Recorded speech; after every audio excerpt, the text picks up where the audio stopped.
मराठवाड्यामध्ये अखेर पावसानं दमदार हजेरी लावत आठही जिल्ह्यांना अक्षरशः झोडपून काढलंय। गेल्या 24 तासात या विभागांमध्ये सरासरी 68.85 मिलीमीटर पावसाची नोंद झाली आहे। या संदर्भात आढावा घेतला आमचे प्रतिनिधी उदय साबळे यांनी। पाहूयात।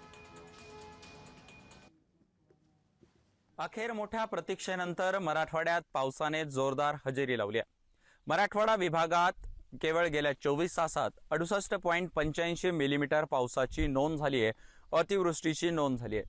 मराठवाड्यातील हिंगोली जिल्ह्यात सर्वाधिक पावसाची नोंद झाली असून यामध्ये 103 मिलीमीटर पावसाची नोंद झाली आहे। मराठवाडा विभागातल्या 233 महसूल मंडळातील 4660 गावांमध्ये गेल्या 24 तासात अतिवृष्टीची नोंद झाली आहे। त्यामध्ये नांदेड, परभणी, जालना, हिंगोली या जिल्ह्यांमधील काही महसूल मंडळांमध्ये अतिवृष्टीची नोंद झाली।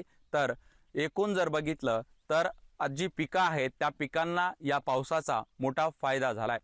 खरीपातील पिके आता फुलोरा अवस्थेत त्याचबरोबर वाढीच्या अवस्थेत आहेत आणि या गेल्या 24 तासात झालेल्या दमदार पावसामुळे शेतकऱ्यांच्या शेती पिकांना याचा निश्चितपणे मोठा फायदा होणार आहे। तर मराठवाडा विभागातल्या 233 महसूल मंडळांमधील 4660 गावांमध्ये अतिवृष्टी झाल्याची नोंद झाली आहे। तर जून आणि जुलै महिन्यामध्ये वार्षिक सरासरीच्या एकूण 47% पावसाची नोंद झाल्याची माहिती आहे।